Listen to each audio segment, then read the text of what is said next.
CEDEAO, CEAC, UOMOA, CEMAC, G5 Sahel et j'en oublie. Mais tout ça pour quel bilan? Pour quel impact sur les conditions de vie des populations africaines? Aujourd'hui, dites-moi, quel impact a l'Union africaine sur la vie quotidienne des Africains?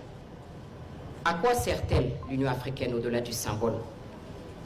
Si on regarde de manière objective ses activités, en prenant notamment son agenda 2063, qui vise à faire du continent une puissance économique et politique en 50 ans, vous savez quel était l'objectif en 2020? C'était de faire taire les armes en Afrique. Je vous laisse constater si l'objectif a été atteint. Je vous laisse me dire qui écoute réellement l'Union africaine aujourd'hui. Quels sont ses moyens de pression? Donc c'est bien de se dire que nous avons une institution d'unité continentale, mais encore faut-il qu'elle fonctionne. Et pour être efficace, pour défendre notre indépendance à nous, Africains, il faut que cette institution soit elle-même indépendante. Or, comment parler d'indépendance quand on a une Union africaine qui est incapable de se financer? Quand on a une Union africaine qui est financée par des bailleurs étrangers, avec un pic dans les années 2015, lorsque plus de 71% de son budget était financé par des fonds étrangers. L'Union africaine financée par l'Union européenne, cherchez l'erreur. Des financements qui s'accompagnent sûrement de conditionnalités, car la main qui donne est toujours au-dessus de celle qui reçoit. Comment parler d'indépendance quand à plus de 50 États, nous avons été incapables de financer la construction du siège de l'Union africaine à Addis Abeba? Nous avons des institutions au taux d'échec dans la médiation ou la résolution de crises tout simplement inacceptables. Elles s'illustrent par leur inertie, leur inefficacité face aux problématiques de notre continent, que ce soit sur le plan économique ou sécuritaire. Une chose est sûre, elles ne sont pas parvenues à répondre aux objectifs des pères fondateurs. Mais il faut aussi se dire la vérité. Nos dirigeants travaillent aussi à saper l'autorité de ces institutions. Au lieu de travailler à nous unir, ils agissent aussi pour notre division. Sinon, comment comprendre que nos chefs d'État se rendent à des sommets Corée-Afrique, Italie-Afrique, France-Afrique, Russie-Afrique, Turquie-Afrique ou Chine-Afrique?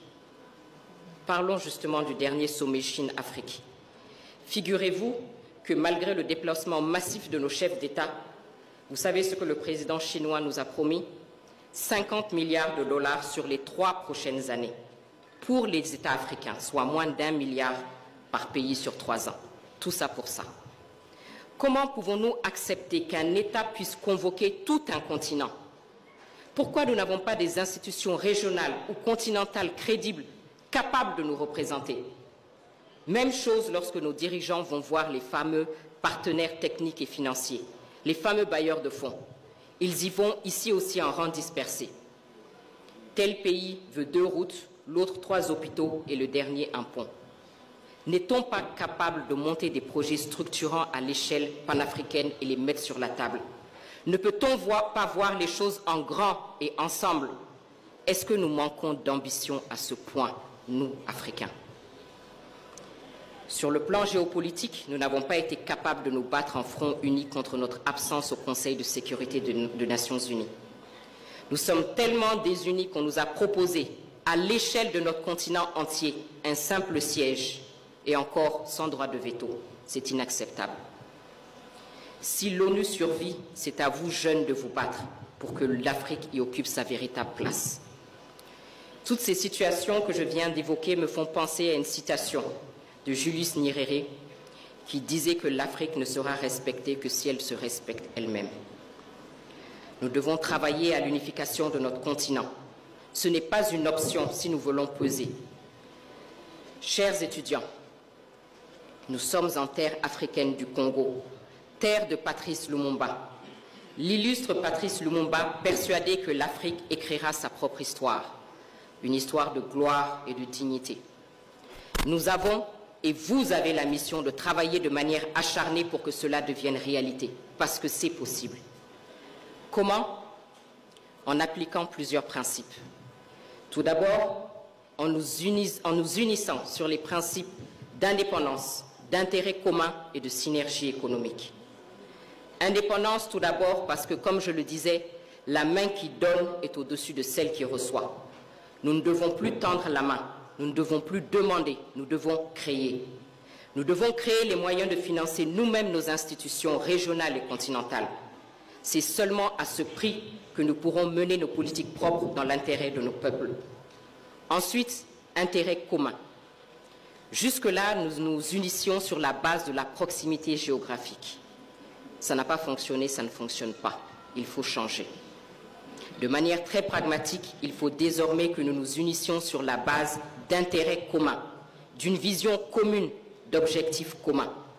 Nous devons accepter de nouveaux instruments d'intégration qui ont pour objectif dorénavant d'unir des États sur la base, comme je le disais, d'objectifs communs, de construction ou de riposte à des menaces communes, comme l'Alliance des États du Sahel en Afrique de l'Ouest face à la menace terroriste. Enfin, nous devons nous unir sur la base de la synergie économique. L'intégration régionale, sous-régionale africaine ne doit plus être un slogan. Il faut aller au-delà.